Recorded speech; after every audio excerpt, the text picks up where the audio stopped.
Hello, my name is Stephen Larrabee. I decided to do my essay on something that affects many of the youth in our society. What is that? Video games.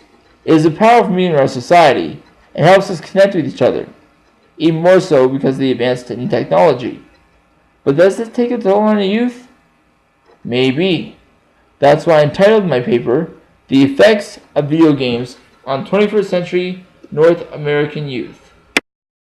So why choose this subject? Well, there are a few reasons, but the most prominent is my brother. He's an avid gamer and loves to play video games. I made an interesting observation once while watching him. He could change his behavior in an instant depending on whether he's playing video games or not. And maybe there are more effects that are just bubbling under the surface. And if this affects my brother, maybe it affects all youth in our society.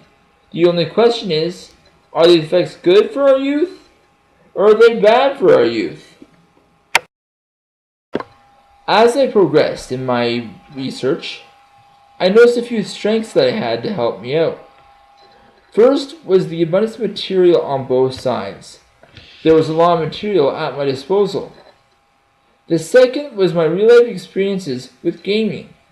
I myself and many friends of mine are gamers, so I can pull from first-hand experience and make accurate assumptions. The third was previous experience in doing reports.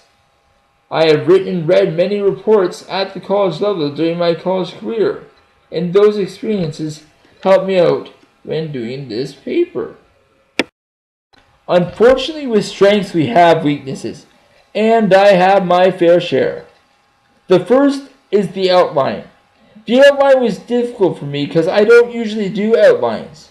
What I do is I write my paper in one go because it seems to flow more naturally. The second is I don't usually write formally. I write as if I'm talking to someone. It seems more intimate and just easier for me. The third is grammar and punctuation. This is my worst weakness.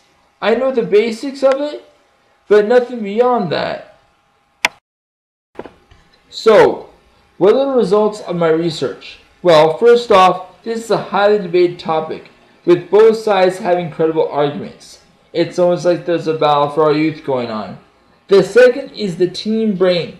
The teen brain develops back to front, with the prefrontal cortex, the part of the brain that deals with reasoning, understanding, and consequences, being the last to develop, and can take well into our 20s. The final thing is that the brain is definitely altered by video games. Whether it's good or bad effects depends on the video games you play and the environment that you play these video games in. So here are some quotes from my research. The first one comes from RaySmartKids.com. They say that the hippocampus is the part of the brain that is most affected by video games. And it all comes down to gray matter. A high gray matter is good, and a low gray matter is bad.